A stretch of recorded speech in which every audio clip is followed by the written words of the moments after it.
ఇలా 2 రాష్ట్రాల్లోనూ ఏదో ఒక విధంగా ఈ సినిమా ఆడినా ఆడకపోయినా మొదటి 2 రోజుల్లోనే డబ్బంతా సక్ చేయాలనేటువంటి ఉద్దేశంతో అధికారాన్ని దుర్వినియోగం చేసి జీవోలు ఇప్పించుకున్నటువంటి పవన్ కళ్యాణ్ గారిని ఏమనాలి? ఆయన ప్రజాసేవ కోసం వచ్చాడనుకోవాలా, లేక ఈ విధంగా అధికారాన్ని దుర్వినియోగం చేయడానికి ప్రయత్నం చేస్తున్నాడని అనుకోవాలా? ఒక్కసారి ప్రజలు ఆలోచించాలని మనం చేస్తున్నాం. సరే, ఆ విషయాన్ని పక్కన పెడదాం. సినిమా ఎలా ఉంది అనేది ఇక్కడ ప్రశ్న. సినిమా అనుకున్నంత విజయాన్ని సాధించలేకపోయింది. ఒక విధంగా చెప్పాలంటే ఫ్లాప్కు అతి దగ్గరగా ఉంది.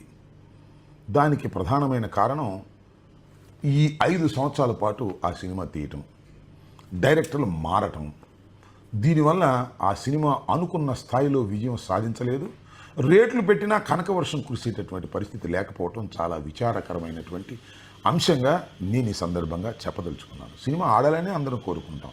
ప్రధానంగా నేను మరొక్కసారి చెప్పదలుచుకున్నది ఏమిటంటే, పవన్ కళ్యాణ్ గారు మాకు రాజకీయ ప్రత్యర్థే తప్ప సినిమా ప్రత్యర్థి కాదు. వాళ్ళ సినిమాలు బాగా ఆడాలని, అద్భుతంగా వారు నటించాలని మేము కోరుకుంటాం.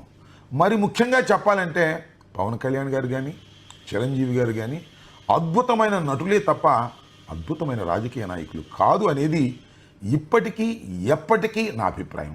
రాజకీయంగా వారు అంతగా మెచ్యూరిటీ లేనటువంటి వ్యక్తులు, రాజకీయంగా వారు ప్రజల దగ్గరికి వెళ్ళలేనటువంటి మనుషులు, రాజకీయంగా విజయం సాధించలేనటువంటి వ్యక్తులు, ఎవరి కోసమో ఉపయోగపడే వ్యక్తులే తప్ప స్వయం ప్రకాశితులు కాదు అనేది ఇప్పటికీ ఎప్పటికీ నా నిశ్చిత అభిప్రాయం అని ఈ సందర్భంగా నేను చెప్పదలుచుకున్నా. ఏది ఏమైనా హరిహర వీరమల్లు విజయం సాధించకపోయినా అధికారాన్ని మాత్రం దుర్వినియోగం చేశారు పవన్ కళ్యాణ్ గారు.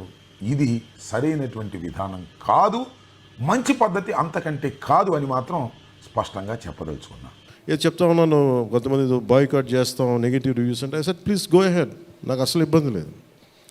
ఎందుకంటే నేను రోడ్డు మీదకి వచ్చి నేను ఏమనుకుంటానంటే చాలాసార్లు నేను సినిమాలు ఆడనివ్వు, నేను రానివ్వు అంటే ఎక్కడో నెల్లూరులో ఉండి చిన్న వీధుల్లో పెరిగినోండి, ఇక్కడ దాకా రావడమే గొప్ప.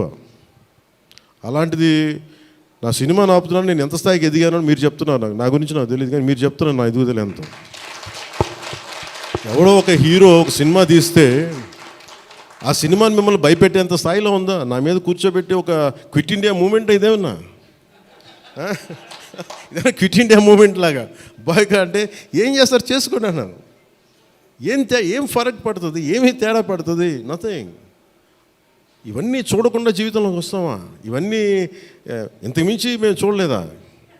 దెబ్బలు తినకుండా వస్తామా జీవితంలో? అందుకని ఇలాంటి తాటాకి చప్పుళ్ళకి మీ పదే బెదరు. ముఖ్యంగా నా అభిమానులకి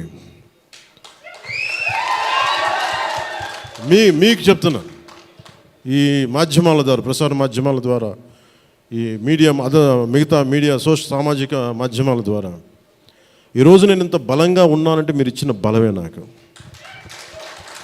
నేను ఎంత ఎదిగానో నాకు తెలియదు, నేను ఏం చేశానో నాకు తెలియదు, కానీ నాకు ఒకటే తెలుసు, ధైర్యంగా ఉండడమే తెలుసు. నాకు డిప్రెషన్ ఉండదు. ఎందుకంటే నేను డిప్రెషన్ అనేది ఎందుకు ఉండదంటే నాకు బతకడం చాలా అద్భుతమైన విషయం అనిపిస్తుంది, మోర్ దెన్ సక్సెస్.